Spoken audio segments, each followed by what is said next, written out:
Now, welcome to the broadcast. I am Ian Keitani. On the sign language desk is Wilson Mushora. Now, tonight, the government's oil strategy is under sharp scrutiny, with senators pressing for answers over the government's plans to support a refinery in Tanga, Tanzania, even as the facility back at home in Changamwe remains idle.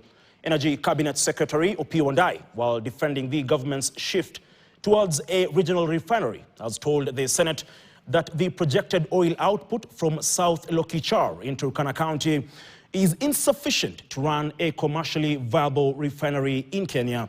Grace Ganga opens our broadcast tonight.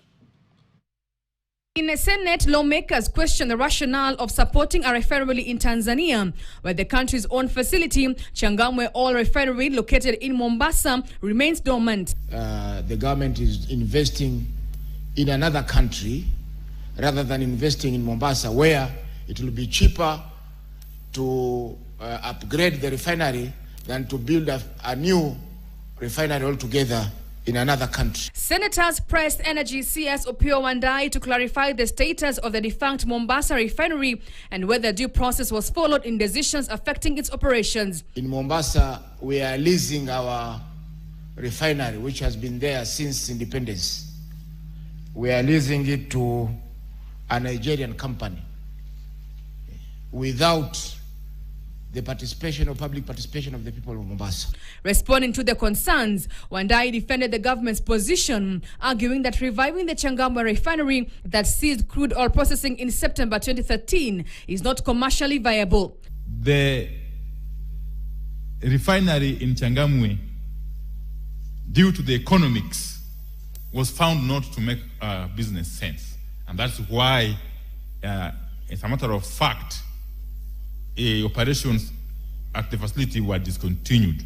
The refinery now stores imported products, including LPG, premium petrol, and diesel. He further told the House that even with plans for Kenya to start producing commercial oil by December in South Lokichar, Turkana County, the quantities expected are still too low to sustain a fully operational refinery.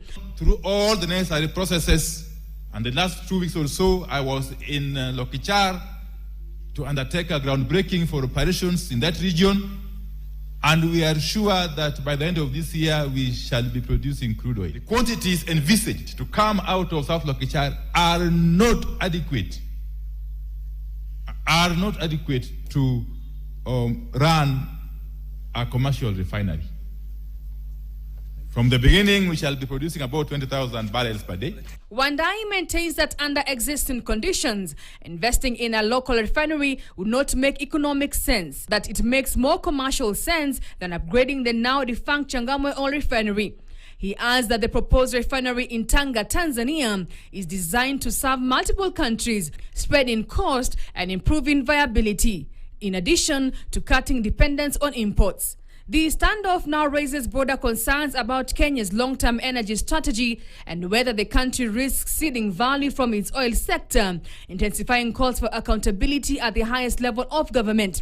These, even as the president, while in his recent visit to Tanzania, said the multi-billion project is said to be a game-changer for the East Africa region. Refinery Bana is a big investment. Sikizeni, hiyo investment is in billions of dollars. Kama mimi ningekuwa na nafasi, ningeipeleka kule Kenya. Nafasi tulio nayo is not to continue exporting raw materials from our continent and importing finished goods from elsewhere. Grace Nganga, KTN. Now, diplomatic visits are usually defined